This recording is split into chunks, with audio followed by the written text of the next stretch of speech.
আসসালামু আলাইকুম। সুপ্রিয় দর্শক, অনেকেই প্রশ্ন করেছেন যে ঘরে বিড়াল পালন করা হালাল নাকি হারাম, এবং বিড়াল পালন সম্পর্কে ইসলামই বা কি বলে। রাসূলুল্লাহ সাল্লাল্লাহু আলাইহি ওয়াসাল্লাম বলেছেন, বিড়াল নাপাক নয়, এটা তোমাদের আশেপাশে ঘন ঘন বিচরণকারী প্রাণী। আবু দাউদ ৭৫, তিরমিজি ৯২। আল্লাহর রাসূলের প্রিয় সাহাবী আব্দুর রহমান রাদিয়াল্লাহু তাআলা আনহু তিনি জামার ভেতরে পোষা বিড়াল নিয়ে ঘোরাফেরা করতেন।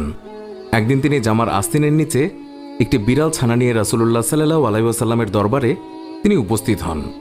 সেই সময় বিড়ালটি হঠাৎ করেই সবার সামনে বেরিয়ে পড়ল। এই অবস্থা দেখে রাসূলুল্লাহ সাল্লাল্লাহু আলাইহি ওয়াসাল্লাম তাকে রসিকতা করে ইয়া আবু হুরায়রা, অর্থাৎ হে বিড়ালের পিতা, এই বলে সম্বোধন করলেন।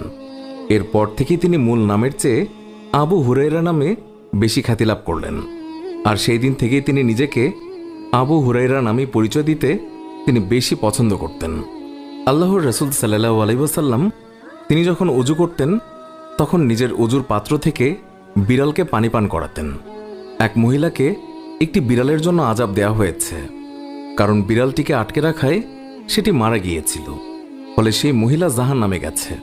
বিড়ালটিকে আটকে রেখে সে খাবার এবং পানিও দেয়নি, আবার ছেড়েও দেয়নি, যাতে করে জমিনের পোকামাকড় খেয়ে সে বাঁচতে পারে।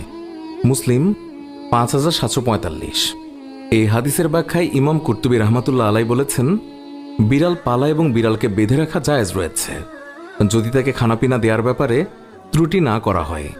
ফাতহুল বারী ৬/৪১২। একদিন তার মনিব তাকে হযরত আয়েশা রাদিয়াল্লাহু তাআলা আনহার কাছে খাবার সহ একটি পাত্র পাঠালেন। অতঃপর আমি তার কাছে পৌঁছে দেখতে পাই তিনি নামাজরত আছেন। তিনি আমাকে পাত্রটি রাখার জন্য সেই সময় ইশারা করলেন।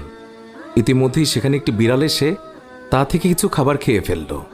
হযরত আয়েশা রাদিয়াল্লাহু তাআলা আনহা তিনি নামাজ শেষ করে এসে বিড়ালটি যে পাত্র থেকে খেয়েছিল সেখান থেকেই খেলেন এবং বললেন, নিশ্চয়ই রাসূলুল্লাহ সাল্লাল্লাহু আলাইহি ওয়াসাল্লাম বলেছেন, বিড়াল অপবিত্র নয় এবং এরা তোমাদের আশেপাশেই ঘোরাফেরা করে।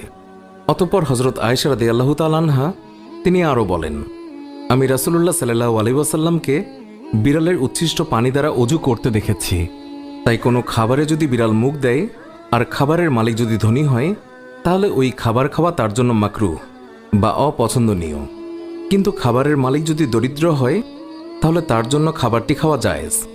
ফতওয়ায়ে আলমগীরি ৪৩/১। কিন্তু অপরদিকে কুকুর যদি কোনো পাত্রে মুখ দেয় তা অপবিত্র হয়ে যায় এবং ৭ বার গুনে গুনে তা ধুয়ে ফেলতে হবে। আবু হুরায়রা রাদিয়াল্লাহু তাআলা আনহু থেকে বর্ণিত যে রাসূলুল্লাহ সাল্লাল্লাহু আলাইহি ওয়াসাল্লাম